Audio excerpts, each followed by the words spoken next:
His wife left him for her rich ex, packed her bags, let her mother sit at the kitchen table as a witness, and walked out the front door to a silver Mercedes that was idling at the curb like it had been planned for years. And maybe it had. The man behind the wheel was everything her family had always wanted for her: a VP title, an Atlanta Business Chronicle profile, a $14,000 a month penthouse, and a confidence that came from never once having to read the fine print on anything. What none of them knew, not the wife, not her mother, not the executive in the Mercedes, was that the quiet man standing at the front window watching them drive away owned the company that man worked for. All of it. 58% controlling interest in a $43 billion corporation. And he had owned it since before that executive ever learned his wife's name. So here is the question that is going to keep you here for the next 45 minutes. What happens when the man everyone wrote off finally opens his mail? If you already know where this is going and you are here for every second of it, tap that like button right now and subscribe so you never miss a story like this one. And drop your city in the comments. Where are you watching from today? We have got listeners from Atlanta to Lagos and everywhere in between, and we want to know where you are riding with us from tonight. Now let me take you back to where this all started, to a Tuesday evening in suburban Atlanta, a kitchen that had gone very quiet, and a parking sticker on a silver Mercedes that one man filed away in his memory like a key he wasn't ready to use yet. Calvin Merritt pulled into the driveway at 6:43 on a Tuesday evening, the same time he always did, the same way he always did, carefully, without rushing, the 2018 Accord settling into its spot like it belonged there because it did. The porch light was on. That was normal. What was not normal was the shape of 4 large suitcases stacked near the front door, visible through the sidelight window before he even cut the engine. He sat in the car for a moment. Then he went inside. The kitchen smelled like Harriet. That particular blend of Jean Natté and judgment that Calvin had learned to recognize the way you learn to recognize weather, by feel before you see it. Harriet Gaines was seated at the kitchen table with both hands wrapped around a mug of tea she had made in Calvin's kitchen without asking, the way she did everything in Calvin's house, without asking, without acknowledging that it was Calvin's house. She looked up when he walked in and said nothing. She didn't need to. Her presence was the statement. Keisha came out of the hallway carrying a smaller bag over one shoulder. She was dressed like she was going somewhere she had thought about for a long time. Hair done, the good earrings, a composure that had clearly been rehearsed. She set the bag down near the others and said simply that they needed to talk. Calvin set his keys on the counter. He did not sit down. Keisha spoke for approximately 4 minutes. He counted later, not because it mattered, but because his mind did that when it was trying to stay calm. Measured things, timed things, catalogued things. She said the marriage had run its course. She said she had tried. She said that she deserved more than a life that felt like standing still, and that she hoped he understood that this was not about him personally, which was the cruelest thing she said, because it meant she had thought about him so little that leaving him felt impersonal. Then she said Brandon's name. She did not have to. Calvin had not asked, but she said it the way people say things they want heard, clearly, with her chin up, as if the name itself were an explanation. Brandon Slade. She said he was at Nexus Technologies, said it like the company name was a credential, like it was meant to land somewhere in Calvin's chest and explain everything that she had never been able to say out loud across 11 years. Harriet chose that moment to set down her mug. She said that she had always believed Keisha was meant for more. She said it gently, the way you say a thing you've been saving. Then she said that Calvin had been a placeholder, not a destination, and she folded her hands on the table and looked at him with an expression that was almost kind, which made it worse. Calvin looked at his mother-in-law for 3 full seconds. Then he walked to the front window. The silver Mercedes was idling at the curb. It was a new one, an S-Class, triple black, the kind of car that did not belong on this street, and seemed to know it. Calvin looked at it the way he looked at everything that needed to be understood before it could be dealt with. His eyes moved from the grille to the windshield, to the corner of the windshield, where a small rectangular parking sticker was affixed to the lower left. White background, clean font, the Nexus Technologies logo printed in blue above what appeared to be a building access code. He stood there for exactly 2 seconds. Then he turned around. He did not say anything about the car. He did not say anything about Brandon Slade or Nexus Technologies or the sticker in the corner of the windshield. He went to the hallway and picked up one of the heavier suitcases near the door and carried it to the porch. He went back in and got another one. He made 3 trips total. Keisha watched him do it with an expression he couldn't fully read, something between relief and a guilt she would not be naming out loud tonight. Harriet watched him with no expression at all. When the bags were on the porch, Calvin held the door open. Keisha picked up the smaller bag. She paused at the threshold and said his name, just once, like there was something else she meant to add. But whatever it was, she decided against it. She walked to the car. The trunk opened automatically as she approached. Brandon Slade did not get out. Harriet passed Calvin in the doorway without speaking. He closed the door behind them both. He stood in the kitchen for a long moment, listening to the Mercedes pull away from the curb. The house had not gone quiet. It had always been quiet. He was just the only one left to notice it now. He looked at the mug Harriet had left on the table. Steam was still rising from it. He picked it up, poured the tea down the drain, rinsed the mug, and set it in the drying rack. Then he went to bed. But somewhere behind everything else his mind was doing, the counting, the cataloguing, the careful maintenance of calm, a small white sticker with a blue Nexus Technologies logo sat lodged in his memory like a splinter that had gone too deep to ignore. He didn't know yet what to do with it. He only knew it was there. That was enough for now. To understand how that Tuesday night happened, you have to go back to the beginning.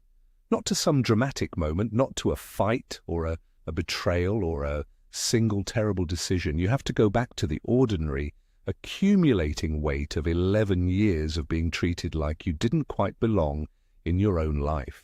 Calvin and Keisha Merritt got married in the summer of 2013 at Cascade Grove Baptist in a ceremony that Harriet had opinions about, from the centerpieces to the unity candle. Calvin wore a rented tuxedo and meant every word he said. Keisha was genuinely beautiful that day and genuinely happy, and for a while, a real while, not a polite fiction, things were good between them.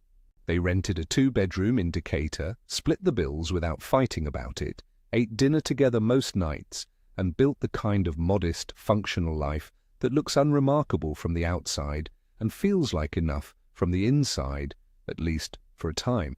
Calvin was good at his work. He had joined Meridian Office Solutions 3 years before the wedding as a field technician and had worked his way up steadily, not by politics, not by glad-handing, but by being the person who showed up on time, diagnosed problems correctly the first time, and never left a site until the job was finished. His colleagues respected him. His supervisor, a methodical man named Terence Webb, told Calvin twice across 11 years that he was the most reliable engineer on the team. Calvin thanked him both times and went back to work. At home, he was equally steady. He paid the mortgage when they bought the house in 2016. He fixed things when they broke, He remembered birthdays and cooked on Sundays. Pot roast in the slow cooker, cornbread from scratch, the gospel station playing low on the kitchen radio the way his father had taught him. He was, by any honest measure, a good husband. Harriet Gaines did not deal in honest measures. From the beginning, Harriet's contempt for Calvin was not loud or dramatic. It was architectural. Built into the structure of every family gathering, every holiday dinner, every casual conversation, she steered away from anything Calvin might have contributed to. When the family talked about careers at Thanksgiving, Harriet talked about her nephew's promotion at the bank and her friend Dorothy's son, who had just made partner at a law firm. When someone asked what Calvin did, Harriet answered before he could, in a voice like she was apologizing for the weather. "He fixes copiers," she would say, "for a living." She was not wrong. She was never technically wrong. That was what made it so effective. The pattern repeated itself across years with the reliability of a bad season. Harriet would host Easter or Christmas or somebody's birthday, and Calvin would arrive with Keisha, bring something nobody acknowledged, sit at a table full of people who looked past him when they talked, and drive home in the Accord while Keisha checked her phone. He didn't make a scene about it. He was not built for scenes. What he was built for was noticing things quietly and keeping them. The first time he heard Brandon Slade's name was in 2017. Keisha went to a Spellman reunion weekend without him. She went most years, said it was easier without spouses, and came home on a Sunday night, quieter than usual. She didn't mention anyone by name. But 2 weeks later, Calvin heard her on the phone late, after she thought he was asleep, and caught a single sentence through the wall that stopped him cold. She was laughing at something. It was not the laugh she used with her girlfriends. He lay still in the dark and did not press her on it in the morning. That was his way. He catalogued the detail and moved forward. The second time came in 2020, in the form of a name dropped casually by Harriet at a birthday dinner for Keisha's cousin. Harriet mentioned a profile she had read in the Atlanta Business Chronicle about a young executive at a technology company, a Clark Atlanta man who had done very well for himself. She said the name, Brandon Slade, and let it sit in the air for a moment before changing the subject. Keisha did not react visibly. Calvin was watching her when the name landed. He catalogued that too.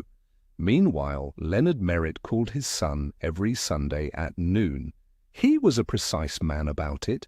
Noon exactly, never a minute late, the way a postal worker learns to be when 30 years of roots have calibrated your internal clock to the quarter hour. He asked about work, about the house, about whether Calvin was eating. He told stories about the neighborhood and the news and the things he was reading, and sometimes, at the end of the call, he would say something that seemed like small talk but wasn't. Something like, "Keep your eyes on what you own, son, not on what other people are building." Or the man who reads the fine print is always the last man standing. Calvin would agree and they would hang up and he would forget it by Monday. In 2021, Leonard Merritt died of a stroke at his kitchen table in South Atlanta with the financial pages open in front of him.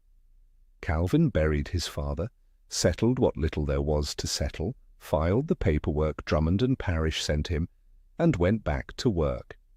The annual trust statements began arriving 6 months later. Calvin put each one in the left drawer of his home office desk, unopened, filed under the category of things he would get to eventually. He did not get to them.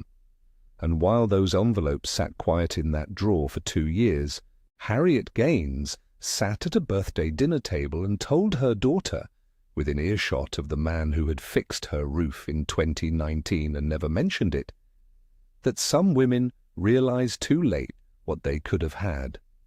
Calvin heard every word. He set down his fork, finished his water, and drove them home without saying anything.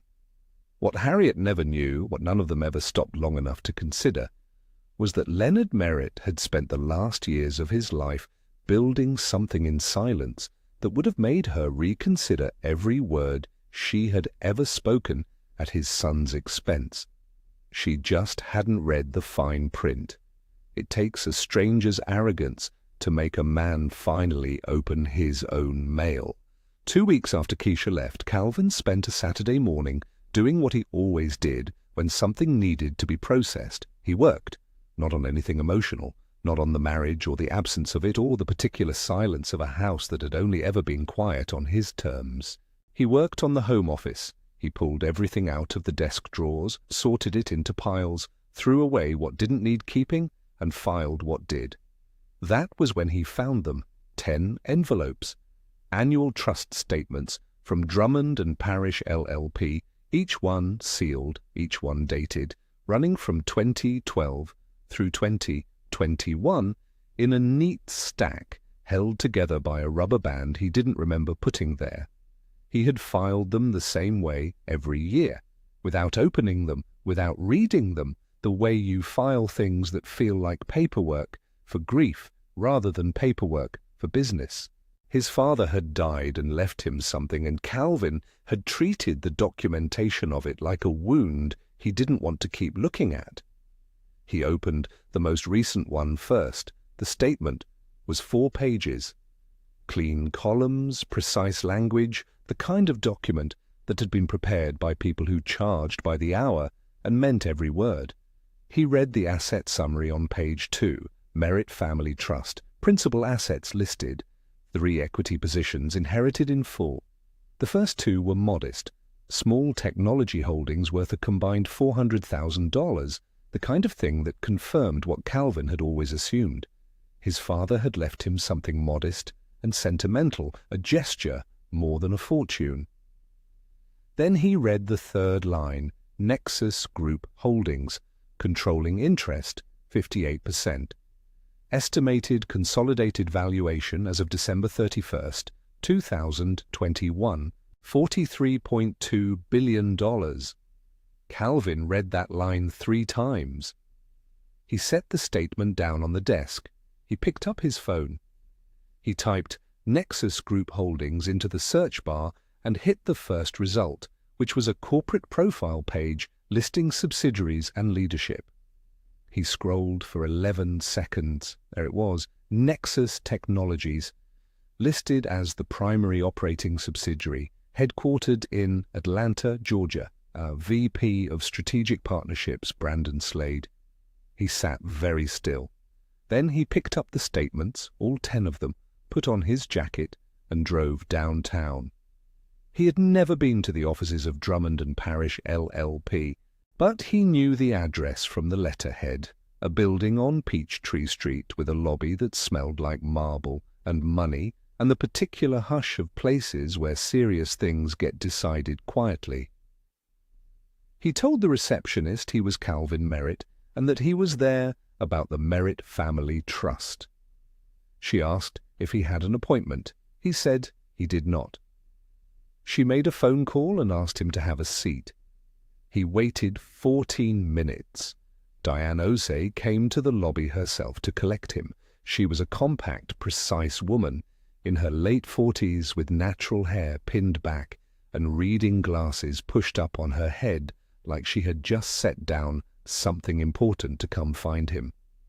She introduced herself, shook his hand firmly, and led him back through a corridor that was quieter than the lobby, to a corner office with 2 windows and a conference table large enough for 8 people that they used for just the 2 of them. She had already pulled the file before he sat down. He noticed that. She had been waiting for this visit longer than he had been planning it. Calvin set the statements on the table and told her what he had found. Diane nodded the way someone nods when they are confirming something, not learning it. She opened the file folder in front of her and began to walk him through the structure, calmly, precisely, in the same methodical way A surgeon explains a procedure to a patient who has finally decided to ask. The Merritt Family Trust, she explained, was the controlling entity. It held 58% of Nexus Group Holdings, which was the parent company of Nexus Technologies and 4 smaller subsidiaries. As sole beneficiary and effective trustee, Calvin had governance authority over the parent company. That meant board appointment rights, executive compensation oversight, the authority to initiate audits, request financial reviews, and compel disclosures from the operating companies under the holdings umbrella. Every senior executive at Nexus Technologies served at the pleasure of a governance structure that answered, ultimately, to the trust. To Calvin. She said it plainly. She did not soften it or frame it as a surprise. She let it land the way plain facts land when there is nowhere for them to go except straight in. Calvin looked at the window for a moment. Outside, Peachtree Street moved the way it always did. Traffic, people, the ordinary machinery of a city that did not know or care what was happening in this corner office. He thought about the parking sticker, the silver Mercedes at the curb, Brandon Slade not getting out of the car.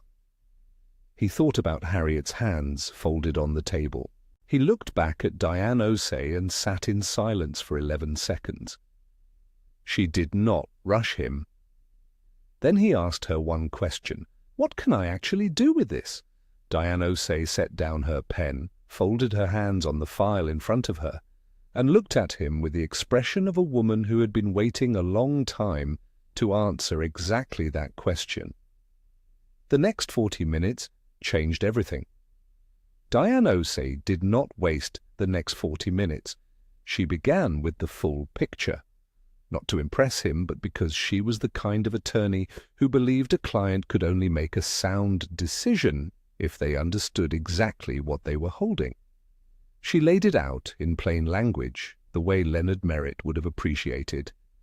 As controlling trust beneficiary, Calvin had the legal authority to initiate a formal governance review of any operating company under the Nexus Group Holdings umbrella. He had the right to demand a comprehensive audit of executive compensation, vendor relationships, and conflicts of interest going back 36 months. He had the authority to recommend, and if necessary, compel personnel actions at the executive level pending the outcome of any such review. He did not need to file a lawsuit. He did not need to make a single phone call to Brandon Slade or anyone who knew him. He simply needed to exercise rights that had been his for over a decade and that no one, not Brandon, not Nexus's board, not Keisha, not Harriet, had ever thought to look for. Calvin listened to all of it without interrupting. He had always been a good listener. People had mistaken that for passivity his entire life. It was not passivity. It was the habit of a man who understood that you cannot act precisely on information you have not fully absorbed. When Diane finished, he asked her one clarifying question. He asked whether the governance review, once initiated, would require his name to appear on any of the initial correspondence sent to the board. Diane said it would not. Drummond and Parrish LLP would appear as the initiating firm, acting on behalf of a trust beneficiary whose identity would be disclosed only if and when legally required, which in this type of proceeding was typically not until well into the formal review process. The board would know a controlling stakeholder had activated. They would not know who. Calvin nodded slowly. He told her he wanted to proceed. He told her he did not want this to be hostile. He did not want it to be theatrical. He wanted it to be exactly what it was. A governance review conducted properly according to the mechanisms that already existed for precisely this purpose. He said it the way a man says something he has already finished deciding, without heat, without drama, the words landing flat and final like a document being signed. Diane pulled a yellow legal pad toward her and began writing. The plan took shape in 4 clean steps. First, a formal notice to the Nexus Group Holdings Board of Directors, initiating the governance review and requesting a full audit of executive compensation and conflicts of interest for the prior 36 months. Second, the engagement of an outside audit firm retained by Drummond and Parrish, independent of Nexus's internal accounting structure.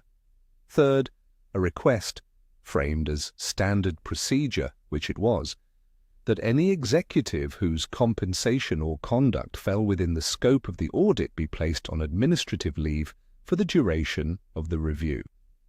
Fourth, the public record, which would take care of itself once the audit surfaced what Diane already suspected it would surface. She paused at that point and told Calvin something she said he needed to hear before they went any further. She said that in her 9 years managing the Merritt Family Trust, she had received and reviewed the annual audit summaries Drummond and Parrish conducted as standard fiduciary practice. She said that Brandon Slade's division at Nexus Technologies had appeared in 3 of those summaries as a flagged area: expense account irregularities, vendor relationships that had not been properly disclosed, the kind of patterns that looked like nothing from the outside and looked like everything once an outside firm started pulling threads. She had noted them in her files. She had not acted on them because acting on them was not within the scope of her mandate until a beneficiary directed her to do so. She said the audit would likely surface those findings within 30 days. Calvin looked at her for a moment. He thought about Brandon Slade, sitting in a silver Mercedes at the curb, not getting out of the car. He thought about a man who had spent his entire career cutting corners he assumed no one would ever look at closely enough to see. He told Diane to begin drafting the notice. She had it written in 40 minutes. It was 2 pages, precise, formal, airtight. The kind of document that looked unremarkable from the outside, the kind that changed everything it touched. Calvin read it twice, asked 2 questions, and signed where Diane indicated. She told him the letter would go out Monday morning, first thing.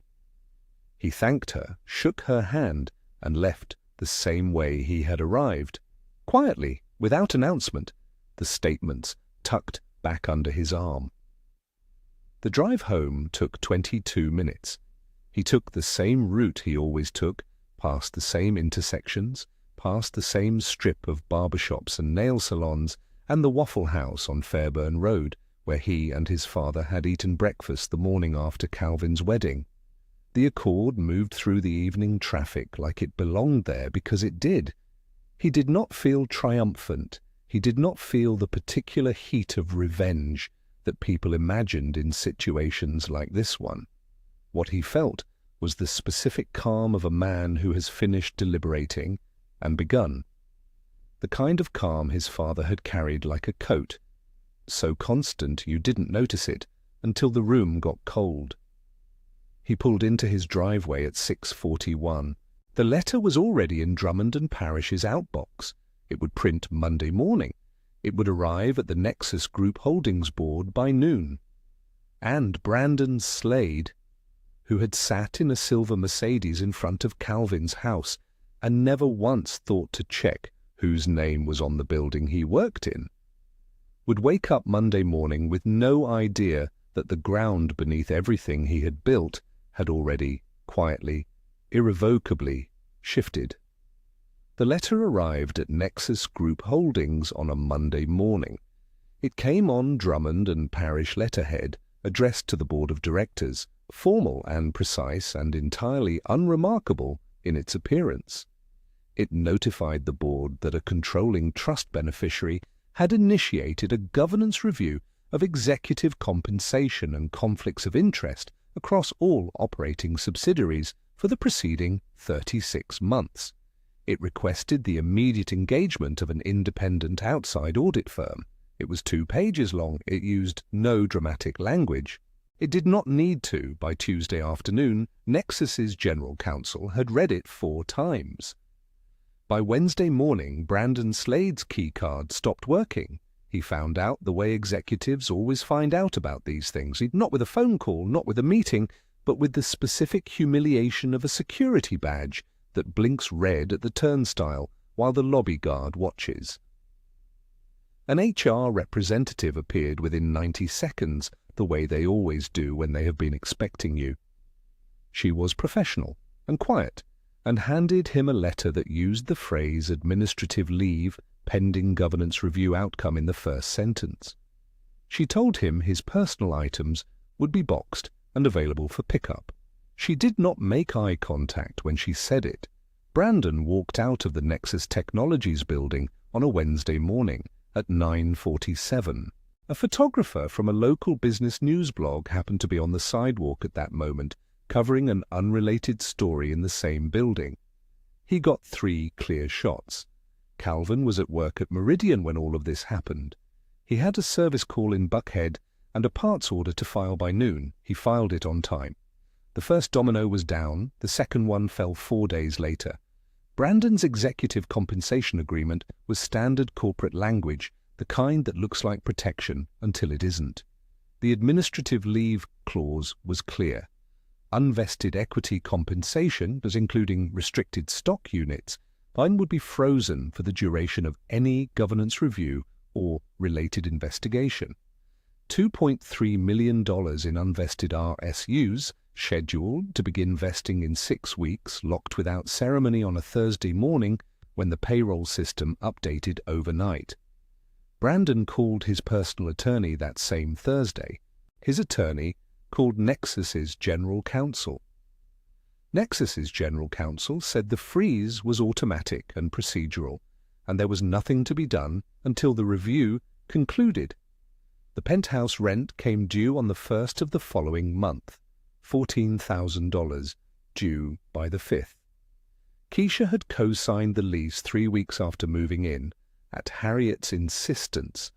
"Sign it," she had said. "Secure the life you deserve. Don't let it be in just his name, like you're a guest in your own home." Keisha had signed. Her name was on the document. Her credit was attached to the obligation. Brandon had no liquid assets to cover it. The RSUs were frozen. The accounts were thin. The default notice arrived at Keisha's email address on a Tuesday. She called Brandon. He did not answer the first time. He answered the second time and told her it was temporary, that it was a misunderstanding, that these things happened during governance reviews and resolved themselves. He said it the way a man says something he no longer believes. Keisha called her mother. Harriet's phone rang at 6 in the morning on a Wednesday. Keisha told her what was happening. Harriet told her to stay calm. Then Harriet sat in her kitchen in the dark and tried to remember if she had told the church mothers board anything she shouldn't have. She had. She had told them everything. The outside audit firm, retained by Drummond and Parrish, submitted its preliminary findings in week 2. The findings were not preliminary in any meaningful sense. They were thorough and damning and had clearly been waiting for someone to look. Brandon's division had maintained vendor relationships with 2 consulting firms that did not exist in any registered business database. The expense accounts tied to those firms totaled $840,000 across 3 fiscal years.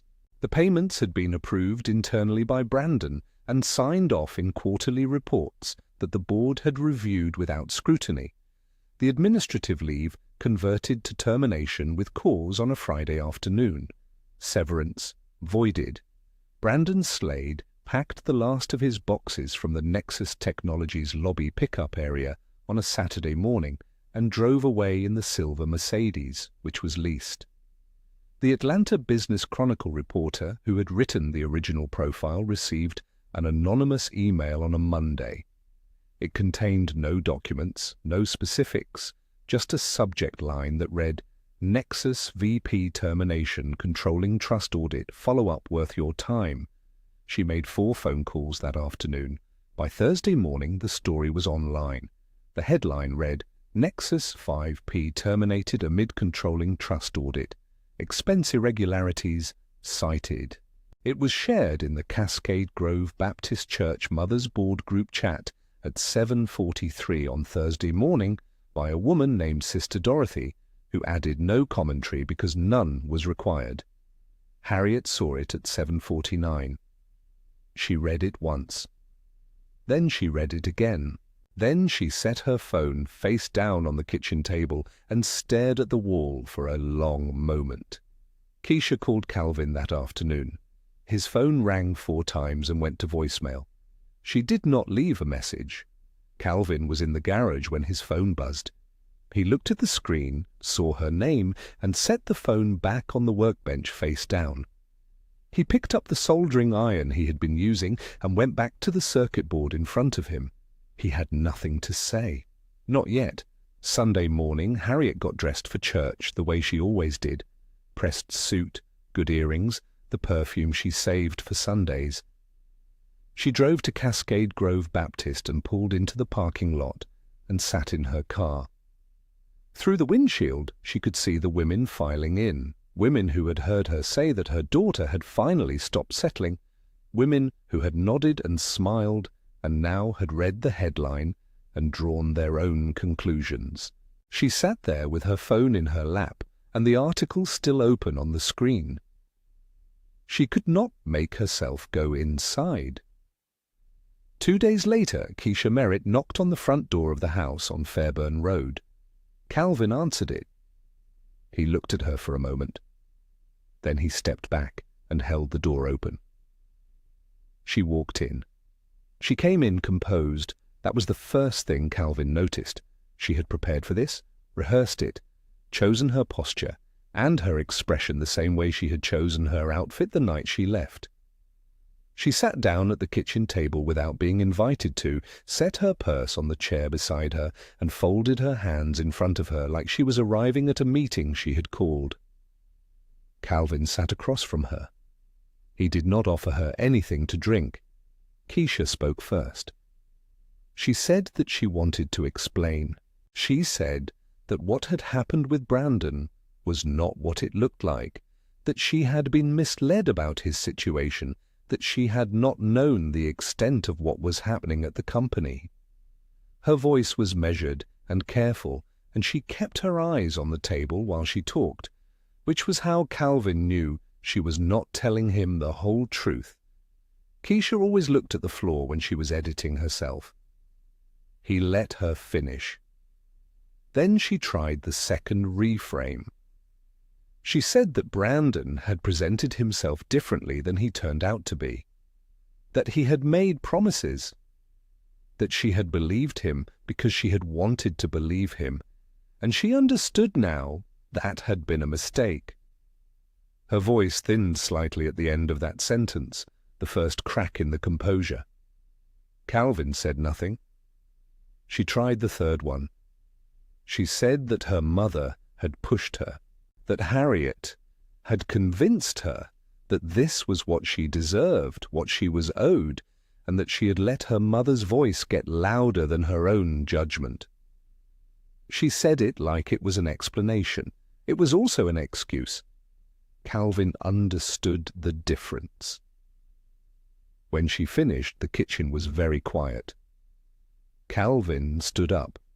He went to the Home Office, opened the left drawer, and took out the trust document, the original, the one with Leonard's signature and the Drummond and Parish seal, and the date from 2009 pressed into the bottom corner like a mark in stone. He carried it back to the kitchen and set it on the table between them. Keisha looked at it. Calvin sat back down and began to explain. Not to wound her, not to perform. He explained it the way he explained things when something needed to be understood, clearly and completely, methodically, from the beginning, without embellishment. He told her about his father, about the Sunday calls and the financial pages and the 2008 crisis, and the way Leonard Merritt had watched the valuations collapse with the eyes of a man who understood that the bottom of the market was not the end of the story. He told her about the $2.3 million.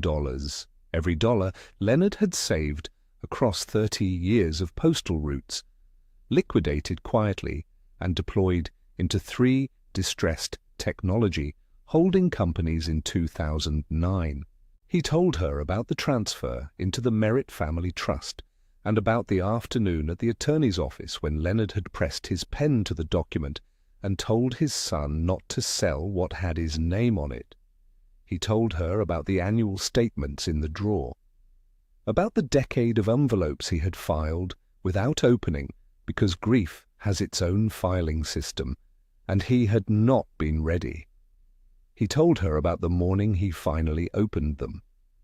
He told her about the 3rd line on the asset summary, about the search he had run on his phone, about the corporate profile page and the subsidiary list, and the name Brandon Slade underneath the Nexus Technologies header, VP of Strategic Partnerships, the man who had been idling in a silver Mercedes at Calvin's curb while Calvin stood at the front window and said nothing. Keisha's hands had gone still on the table. Calvin looked at her and spoke the words he had not rushed toward, had not rehearsed for drama, had not practiced in the mirror. He said them the way you say something that is simply and completely true. He said, "You told your family I fix copiers, Keisha. What nobody told Brandon, or what nobody on that board ever thought to check, is that every RSU he was counting on, every bonus, every corner office, was paid out of a company that has had my family's name on it since before he ever knew yours." The room held those words for a long moment. Keisha did not scream. She did not throw anything. What happened to her face was quieter and more devastating than any of that. A slow collapse, like a structure whose load-bearing wall has been removed from underneath it. She pressed her fingers to her mouth. Her eyes went to the trust document on the table, to Leonard's signature, to the date, to the name typed in clean legal font at the top. Merritt Family Trust. She sat with what she had just heard and understood, and what she understood was total. She had left a man who owned the company. She had signed a lease she couldn't cover in the building he controlled. She had let her mother perform in front of a congregation on the strength of a man whose entire career required Calvin's inherited signature to exist. The tears came slowly. She did not ask for comfort. She did not reach across the table. She seemed to understand on some level that there was nothing left to negotiate. Calvin picked up the trust document, returned it to the drawer, and closed it with the same quiet click it always made. Then he walked to the back door and opened it. He did not say she had to leave. He did not say anything else at all. He simply held the door open and let the evening air into the kitchen, and Keisha understood what that meant. She stood. She picked up her purse. She walked to the door and paused at the threshold, and Calvin met her eyes for a moment. Not with anger, not with satisfaction, not with anything she could easily name, before she walked through. The door she came in through was still open. She used the back one. What happened next took 6 months, and none of it required Calvin to raise his voice again. 6 months is a long time when everything is falling, and no time at all when you are building something worth keeping. Brandon Slade left Atlanta on a Thursday in November. He did not announce it. There was no farewell dinner, no forwarding address posted publicly, no final statement to the Atlanta Business Chronicle, which had already written everything about him that needed to be written. The civil suits arrived before he packed his last box, 2 of them, filed by the principals of the vendor entities the audit had surfaced, each claiming breach of contract and fraudulent misrepresentation. His personal attorney told him the cases were winnable but expensive. Brandon looked at his bank balance and understood that expensive was no longer a category available to him. He left on a Thursday. The silver Mercedes went back to the dealership 2 weeks later. It had been leased, Keisha's credit report told the rest of her story in numbers. The penthouse default registered in October, 62 days past due, then 90, then a formal collections notice addressed to both signatories. Her name was on that document the way Harriet had insisted it should be, to secure the life she deserved, and now it was the instrument of the most concrete damage she had ever absorbed. She moved back to Harriet's house in Cascade Grove before the first frost, carrying the same bag she had left Calvin's house with 4 months earlier. She did not unpack all of them. Harriet's punishment was quieter than bankruptcy and more lasting. The Church Mothers Board did not hold a vote. There was no formal removal, no confrontation in the fellowship hall, no recorded minutes.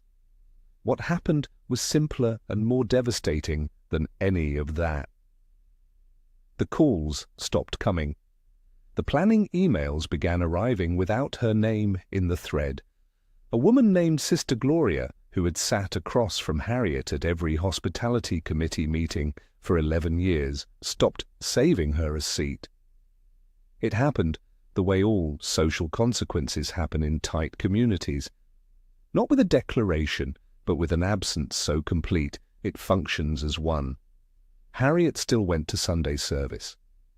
She sat in her usual pew and sang every word she knew and shook every hand extended to her, and she did all of it with the particular dignity of a woman who understood that the audience had changed, even if the stage had not. Calvin instructed Diane Osei to establish the Leonard Merritt Foundation in September. The initial endowment was $4 million drawn from a single year's trust distribution, a fraction of what the trust generated annually, which was the point. The foundation's stated purpose was twofold: HBCU, scholarships for first-generation students from South Atlanta, and financial literacy programming for small business owners in the same corridor where Leonard had grown up, where the barbershops and coin laundries had stood for decades on land that looked like nothing until you read the deed. The foundation's first cohort of scholarship recipients was announced in November. There were 12 of them. Calvin went back to Meridian the Monday after the foundation's incorporation was finalized. Same badge, same route list, same parking spot. Terence Webb nodded at him in the hallway and said, "Good morning," and Calvin said good morning back, and they both went about their day.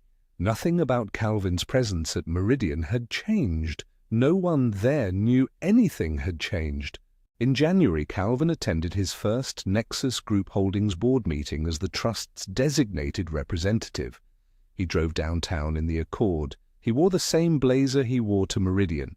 He sat at the end of the conference table and listened to 2 hours of quarterly reports and strategic projections and forward-looking statements from men in suits who had no idea until that morning whose family name sat above theirs on the governance chart. At the end of the meeting, the board chair asked if the trust's representative had anything to add. Calvin said 4 words. He said, "We're good for now." Then he picked up his copy of the agenda, thanked the board for their time, and left. He was back at Meridian by 2 in the afternoon with a service call to complete in Decatur. He met Renee Caldwell at a Leonard Merritt Foundation planning meeting in February. She was a structural engineer the foundation had retained to assess the feasibility of converting a vacant building on the South Atlanta corridor into a financial literacy center. She asked Calvin a question about the building's load-bearing walls, and he answered it correctly, and she looked at him with the expression of someone who had not expected to be impressed, and was. They talked for 40 minutes after the meeting ended. He drove home thinking about the conversation. He did not rush anything. He had learned from his father and from 11 years of patience and from one Tuesday evening that had rearranged everything, that the things worth having do not require forcing. He saved her number under the name Fine Print. That is where this story ends. Not with a gavel, not with a press release, not with Calvin standing over anyone's ruin. It ends in a South Atlanta garage on a Saturday afternoon, a 1987 Technics turntable disassembled on the workbench, the gospel station low on the radio, a phone on the shelf with one new name saved in it. Leonard Merritt never went to college. He never wore a suit to work. He delivered mail for 30 years in a neighborhood people drove through without stopping, and he read the fine print on everything, and he built something in silence that the people who dismissed his son could never have imagined, because they were too busy looking at what was visible to notice what was real. His son never told anyone what he was worth either. And that is the whole lesson right there. True power is not what you display, it is what you have already built before anyone thought to look. Now I want to hear from you. What would you have done in Calvin's position? When you found those statements, when you saw that name on the screen, would you have done what he did? Or would you have made a different choice entirely? Drop your answer in the comments. I read every single one. If this story moved you, if you felt every single domino fall, please hit that like button right now. It costs you nothing and it helps more people find stories like this one. And if you are not subscribed yet, now is the time, because we have more coming. And the next one is going to make this one feel like a warm-up. I will see you in the next one.